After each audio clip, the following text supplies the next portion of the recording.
Hello there. If you've watched more than one of my videos, you'll probably have noticed I've got too many projects for one man. And these are hard projects for a man who's not very talented. I'm not talking about engine swapping Volkswagens. I'm talking about engineering. I'm talking about coming up with solutions to problems which I've created, and I have to work out the solution. So what's happening now is that the Saab 9000, I'm waiting on some parts for it. So now would be a good time to put the UAZ on the ramp. What am I doing to the UAZ, you ask? Do you really need to ask? That's right, I'm engine swapping it. I've only had the UAZ a couple of months and they're not very good. Who'd have thought it? No, quite quickly I've reached the limit with I've reached my limit with the engine. The carburetor was the first issue. Sorry, the first issue was picking it up and it not having enough threads to hold all 4 spark plugs in.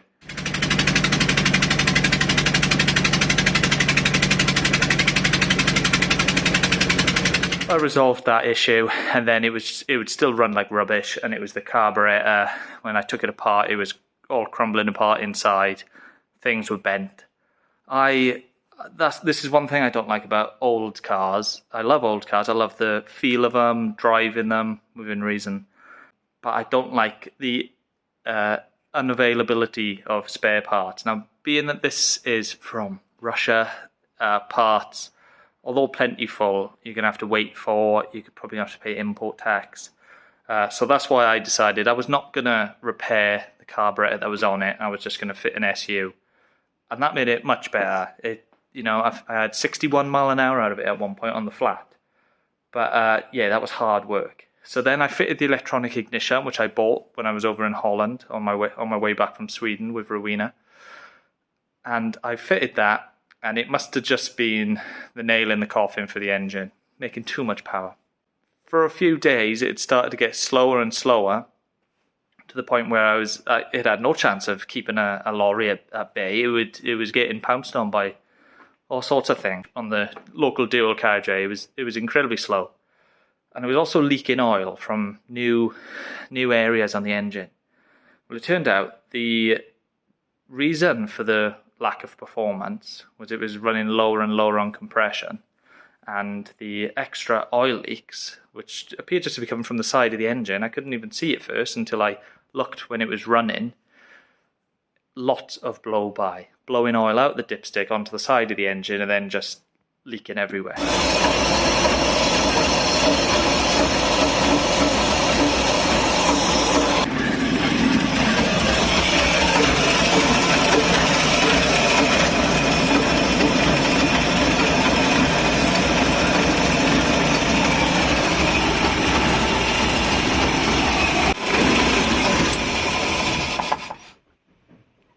So that engine's pretty much done for.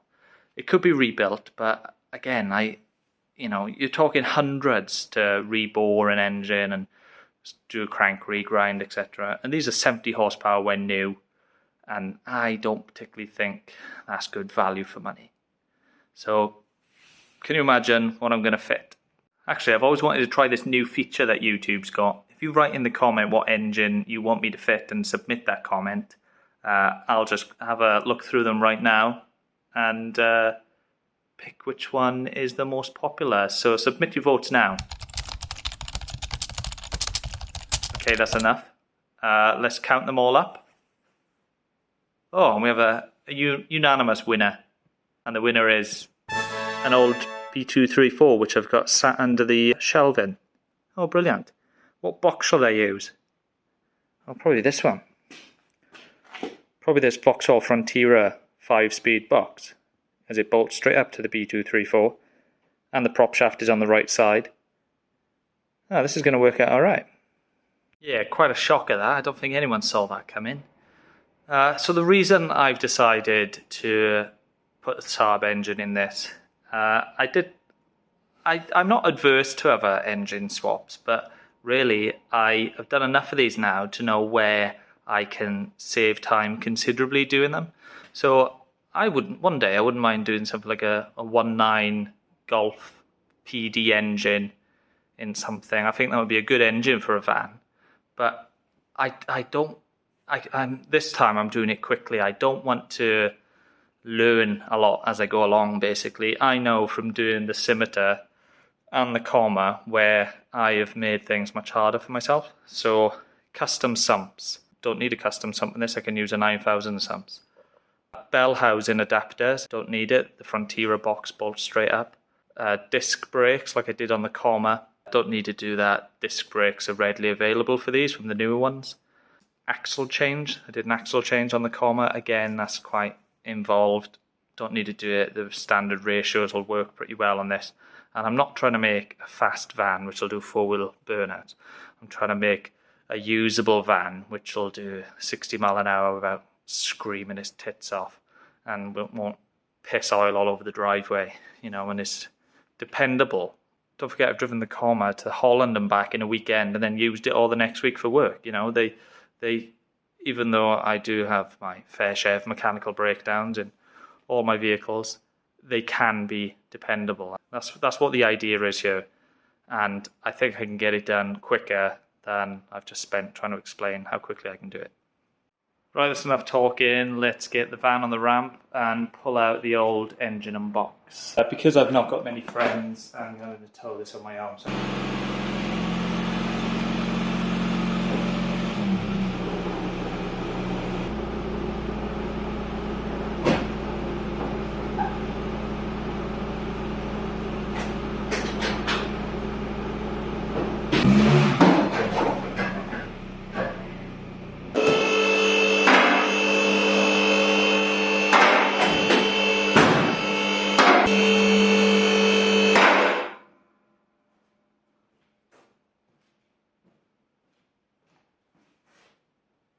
Okay, so this is underneath the UAZ. I've just whipped the prop shafts off the gear linkage mechanisms and cut the exhaust because the exhaust is ruined anyway. I was looking at pictures because I've not spent much time under the UAZ trying to see where the cross members are. Well, it turns out there aren't bloody many of them. There's one across the top of the box which is bolted in, which is handy because I could make that go wherever I want, and then there is no more until ahead of the engine. Unfortunately, the chassis does sort of taper in a bit underneath the engine. Roughly where the engine is, the chassis is like tapered in, but I should have enough room to not do any cutting. Although I might cut off these brackets each side, which have the mounts on, because I'll probably put them somewhere else. Plan is to put like a dolly underneath the van, lower the van down, put the engine and box on it, undo all the mounts, and then lift the van off. It should go. Otherwise, it's getting a crane through the door, and I know from the comma, you definitely want people to do an engine and box, not through the door. So I'm just going to try it this way, see how it works, because that's really how I'd like to put the engine and box back in. I see no reason why this is a bad idea.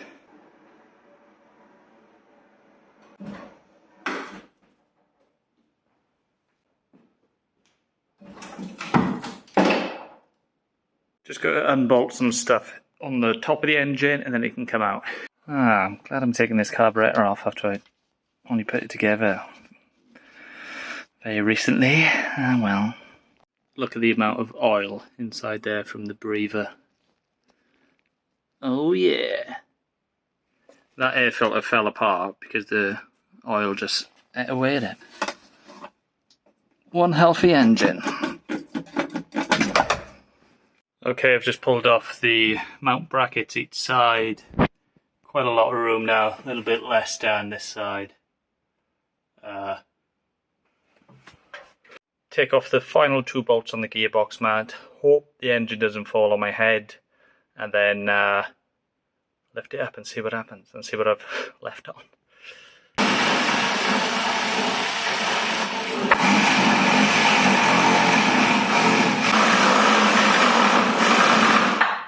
Last bolt.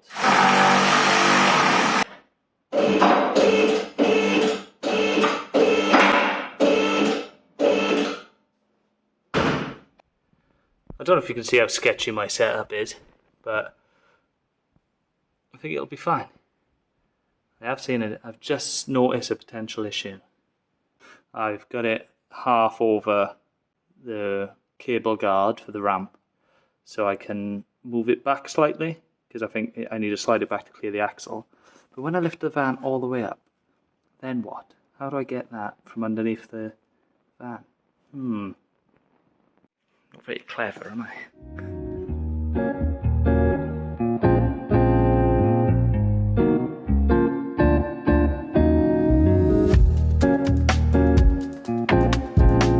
Pretty bloody precarious.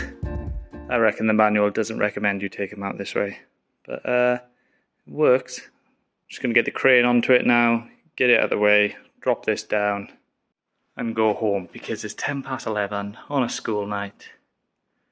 Yeah, but it's out. Happy days. To be continued. You won't even notice. It'll just be daylight and I'll be doing something else. Another day, another Saab engine. So what I'm looking at in front of me is a B234. This is an engine, it was a scrapyard engine originally, I knew nothing about it, pulled the sump off, looked relatively clean. I thought I'm going to chuck some bearings in it. I chucked bearings, a chain and a head gasket in it, and embarrassingly it lasted 1 month before it suffered low oil pressure. I fitted it into this 9000 with the auto box. It had a TD04 19T and 630 injectors, and it basically destroyed the auto box on it. Very quick though. So what I'm doing to it now is I'm pulling the sump off it. The crank is coming out. That's going to go to an engineering shop, and they're going to do a crank regrind on it and order some bearings for it. I'm going to do the balance shaft delete kit on it to hopefully up the oil pressure, and hopefully it's going to be good to go. Okay, so I've got this engine apart. I've pulled all the bearings. They're all on the side there. I didn't do a very in-depth video this time around because I've only recently done a video of pulling one of these engines apart and putting it back together. If you want to check that video out, check out my 9000 series of videos and you will see that there. Put a link up here somewhere. So just to remind you, this engine was a scrapyard engine. I dropped the sump. It looked relatively clean. I thought I'll get another 200,000 miles out of this. I'll just chuck fresh bearings and chain and head gasket on it. And yeah, something's gone wrong somewhere and it's killed itself. Or I've killed it, more likely. So yeah, just to go along and show you. So main, number 1 big end, number 2 main, and so forth. So the con rods, which I would have thought would have been the first to show any signs of wear, do have wear, right? But nothing like the mains. I really don't know what the cause is. So after a while the oil light came on at idle on this, but the thing is the oil light comes on at like 14 psi or something absolutely pathetic. Basically the damage is done by the time the oil light is on. I'll pull the pump apart, I'll see if there's any issues there. But like I've covered in previous videos, the oil pumps are unobtainable for these engines, for the 9000 engines. So I'll check it out for a bit of wear, but there's nothing really I can do. I'll show you the crank now. So the crank is not as bad as the bearings would suggest. There's definitely scratches on it, which I can feel. If it needs a regrind or a polish, I don't know. I will let the engineering shop decide on that. But yeah, let's pull that out, box it up and take it to Para Engineering in Henstridge. I've just pulled the oil pump to have a look at it. Minor scoring, minor, major, I don't know. Probably major actually. But like I say, unobtainable. One thing though, and that has got me unsure. So looking at the pump, if you can imagine, it goes around that way, yeah? So this is the low pressure side of the pump, where it draws oil in. And you can see just from it rotating and this gap expanding, you get low pressure, drawing the oil in, goes round, it squeezes together here, this creates high pressure, and it goes out this way, pressure relief valve dumps back when it's open, but it goes this way out to the main oil galleries, right? So bear in mind where that dowel is. That's where the dowel goes. Now so this is low pressure, high pressure, and there is like a minor valley between the high pressure and the low pressure side. Now, I generally don't think that's enough to lose a load of oil pressure, but I'm going to take it to the engineering shop and let them decide. Right, I'm going to call it there on this video. Catch me next time where hopefully I've got the engine back from the engineering shop. It's bolted up to the box. And now I can lift it in and start making mounts for this thing. Thanks for watching. Bye.